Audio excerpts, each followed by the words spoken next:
अरे प्यार नहीं करना जहान सारा कहता है। कितना बेसुरा गा रहे हो सुरेश, तो इस चांदनी रात को खराब कर रहे हो। चांदनी रात में गांव के बाहर कई लोग खाट पे बैठकर चांदनी रात का आनंद ले रहे थे। इतने में सुरेश, जो बड़ा बेसुरा गाता था, वो भी आकर बैठा। और भैया सुनाओ, क्या हाल है? अब ठीक ठाक है? रमेश की तरफ देखकर बोला। हाँ हाँ, सब ठीक ही है। बस तू अपना गाना बंद कर दियो, यहाँ गाना ना सुनाइयो। अरे भाई नहीं गाएंगे, काहे टेंशन लेते हो? वैसे ये तो बताओ, तुम्हारी लुगाई कैसी है? सुना था कल 2 बेलन मारा था। क्या बकवास करते हो? इसीलिए तो मैं तुम्हें किसी भी बैठक में बुलाना नहीं चाहता हूँ। ऊट पटांग बातें करते रहते हो। सबके घर को अपना घर समझ रखा है क्या? अरे अपना घर कैसे समझेंगे? हमारी तो लुगाई ही नहीं है। अभी तो सरच जारी है, तो तेरी शादी भी नहीं होने वाली है। क्यों भाइयों? इतने में एक बुजुर्ग बोलते हैं। सुरेश, तू कुछ करता क्यों नहीं है? क्यों यहाँ आवारागर्दी करता रहता है? ऐसे कौन सी लड़की तुझसे ब्याह करेगी? सुरेश गुस्से में भर जाता है। ओ काका, आधी पैर तो कब्र में है, अपने ऊपर ध्यान दो। मुझे ध्यान देने की जरूरत नहीं है, मुझे कोई ना कोई मिल ही जाएगी अच्छी सी। अरे मैं तो तेरे भले के लिए ही बोल रहा था, मुझे नहीं सुनना आपकी बातें। मैं चला यहाँ से। सुरेश वहाँ से उठ निकल जाता है, बड़बड़ाते हुए चलता है। इन गांव वालों को मेरी बिल्कुल भी परख नहीं है, ये मुझे सिर्फ परेशान करते हैं। मैं इनके साथ आना चाहता हूँ, लेकिन ये तो बिल्कुल ऐसी चीजें कहते हैं जो मुझे बहुत बुरी लगती है। बड़बड़ाते बड़बड़ाते वो अपनी झोपड़ी में घुसता है, जहाँ माँ पहले से खाना लेकर बैठी हुई थी। अरे ओ सुरेश, कहाँ चला गया था बेटा? इतने देर से मैं इंतजार कर रही हूँ। माँ मुझे नहीं खाना है, मुझे सोने जाना है। अरे खाना तो खा ले, किसी ने कुछ कहा क्या? कोई समस्या है तो मुझे बताओ। अरे नहीं माँ, मुझे सोने जाना है। कहकर सुरेश वहाँ से निकल जाता है, लेकिन नींद कहाँ आए।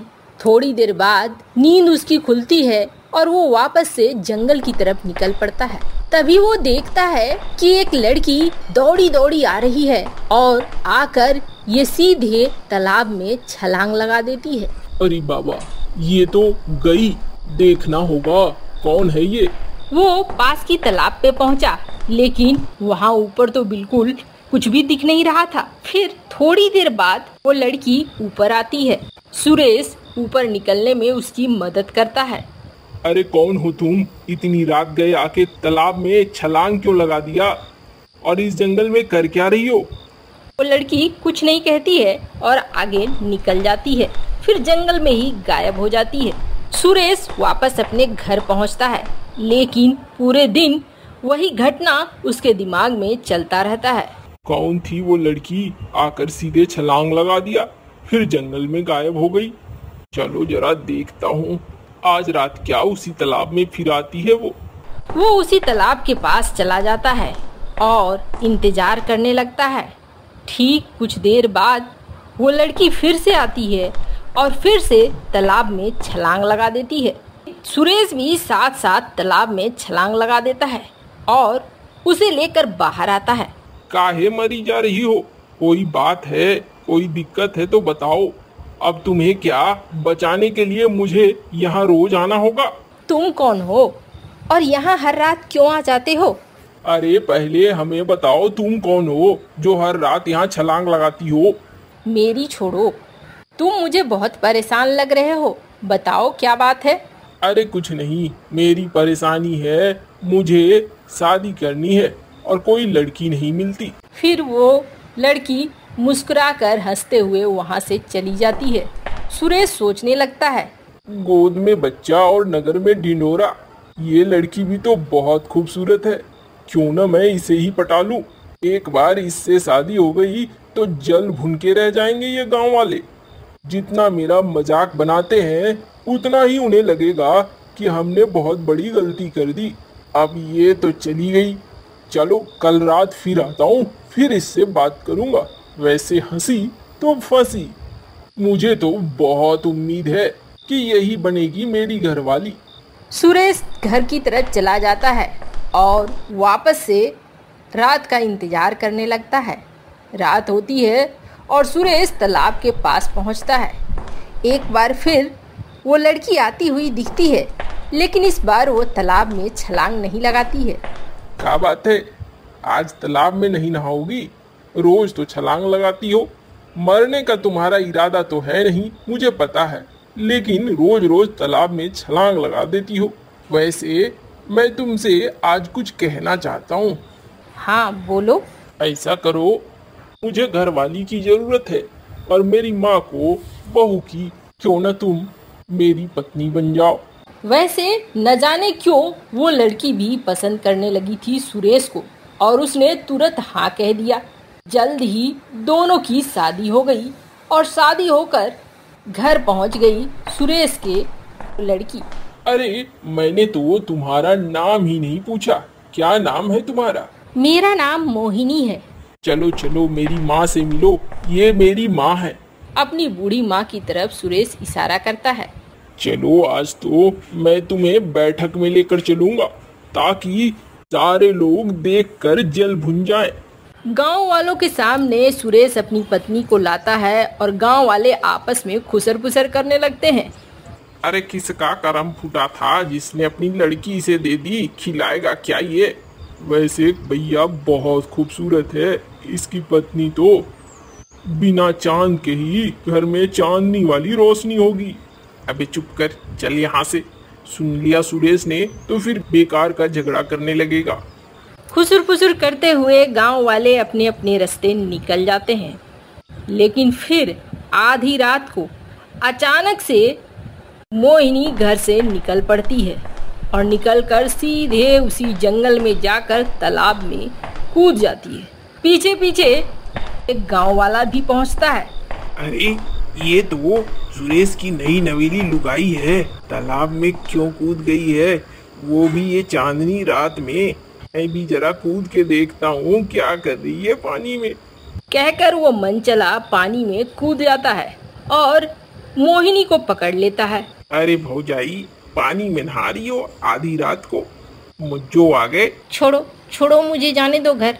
इसी तरीके से मोहिनी हाथ छुड़ाकर वापस पानी में चली जाती है और फिर अरे कहाँ चली गई ये भौजाई? चलो छोड़ो, मरकब गई होगी, मैं भी निकलता हूँ, किसी ने यहाँ देख लिया तो बड़ी मुश्किल हो जाएगी। पर उसके पानी से निकलने से पहले ही कोई उसके पैरों को खींचकर पानी की गहराई में ले जाता है और उस मनचले की मौत हो जाती है। मोहिनी पानी से निकलकर वापस अपने कमरे तक पहुंच जाती है। अगले दिन सुबह जब उस मनचले की लाश झील में मिलती है तो गांव में हड़कंप मच जाता है। कौन है? आखिर कैसे मर गया ये मुन्नू? आधी रात को जंगल में क्या कर रहा था मुन्नू? अरे गांव वालों, थोड़ा सचेत हो जाओ, पता चला कि अगला नंबर हमारा हो, कुछ न कुछ तो प्रॉब्लम हो रही है। गांव वालों में एक हलचल सी मच जाती है। पर अगली रात फिर से 12 बजे के आसपास मोहिनी जंगल की तरफ भागने के लिए निकलती है। पर इस बार सुरेश की आंखें भी खुल जाती हैं और वो भी उसके पीछे पीछे निकल पड़ता है। जंगल में तालाब में फिर से डुबकी लगा देती है मोहिनी और इस बार काफी देर तक बाहर नहीं आती है। अरे अरे ये क्या हो गया? अरे मोहिनी, बाहर आओ। अरे मोहिनी, ये क्या है? तुम पहले ऐसा करती थी, अब क्यों कर रही हो? अरे मोहिनी, बाहर आओ। काफी देर तक आवाज देने के बाद भी मोहिनी बाहर नहीं आती है। सुरेश को लगता है जैसे कि उसकी पत्नी ने डूबकर जान दे दिया। अरे ये क्या हो गया मेरे साथ? अभी अभी तो शादी हुई थी, अभी क्यों चली गई मोहिनी? मोहिनी, तुम मुझे छोड़कर क्यों चली गई? तुमने मुझे क्यों धोखा दे दिया मोहिनी? अभी बिलाप ही कर रहा था सुरेश कि वापस आ गई मोहिनी, लेकिन अब सुरेश अड़ गया। मुझे बताओ क्या है? तुम क्यों हर रोज हर रात यहाँ आकर कूद जाती हो पानी में? ये बिल्कुल भी अच्छा नहीं लगता है, मैं परेशान हो गया हूँ। मोहिनी कुछ भी नहीं कहती है और सुरेश के साथ वापस चली जाती है।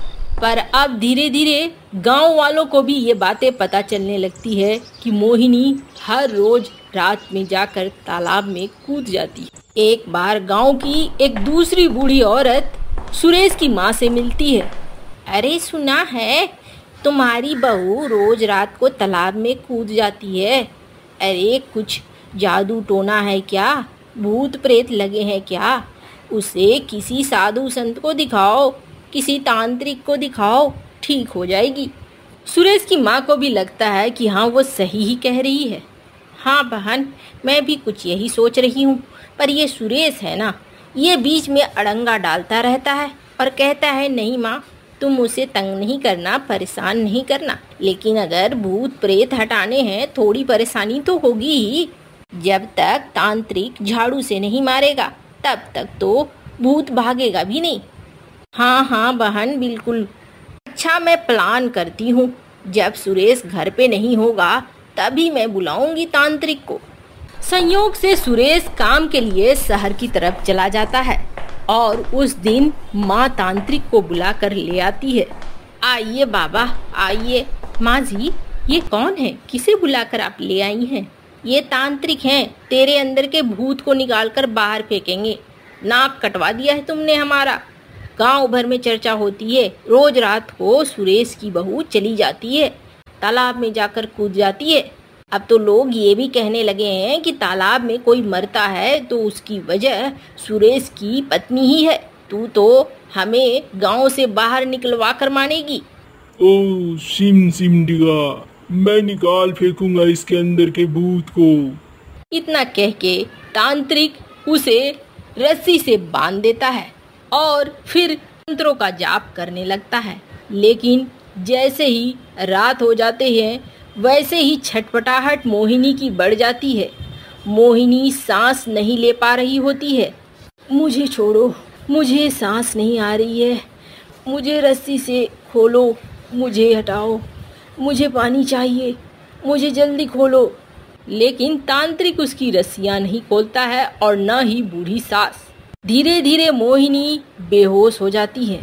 पर मोहिनी की किस्मत अच्छी थी कि सुरेश काम से जल्दी ही लौट आया और शहर से लौटते वक्त उसके मन में भी हलचल मच रही थी। क्या बात है, क्यों इतना परेशान लग रहा है मन? घर में कुछ हो रहा है क्या? मोहिनी तो ठीक है ना, माँ ठीक है ना?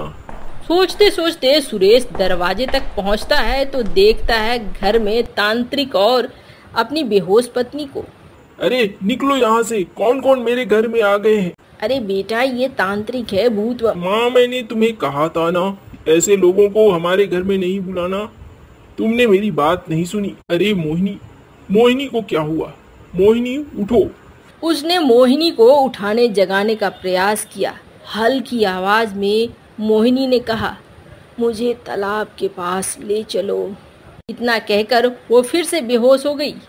सुरेश मोहिनी को उठाकर तालाब के पास लेकर पहुंचा और तालाब में मोहिनी को फेंक दिया। अब इंतजार करने लगा कि फिर से मोहिनी ठीक होकर वापस लौटेगी। काफी देर हो गए लेकिन मोहिनी नहीं आ रही थी। मोहिनी आ जाओ बाहर, अब की आ जाओ। अब मेरा तो दिल बैठा जा रहा है, कहीं कोई बात न हो जाए, मैं भी अपनी जान दे दूंगा, कहकर सुरेश भी पानी में कूद जाता है। लेकिन तभी मोहिनी उसको हाथ पकड़कर पानी के ऊपर आती है। लेकिन मोहिनी का रूप देखकर सुरेश आश्चर्य में पड़ जाता है। मोहिनी आधा इंसान थी और आधा मछली। ये क्या मोहिनी, ये क्या हो गया तुम्हें? यही मैं हूँ जलपरी, मैं मोहिनी जलपरी हूँ। मैं बिना पानी के सांस नहीं ले सकती, मुझे निश्चित समय के बाद पानी की जरूरत पड़ती ही है। लेकिन तुम तो जलपरी हो, फिर तुमने मुझसे शादी क्यों की? तुमसे शादी करने का सबसे बड़ा कारण है राजा तक्षक।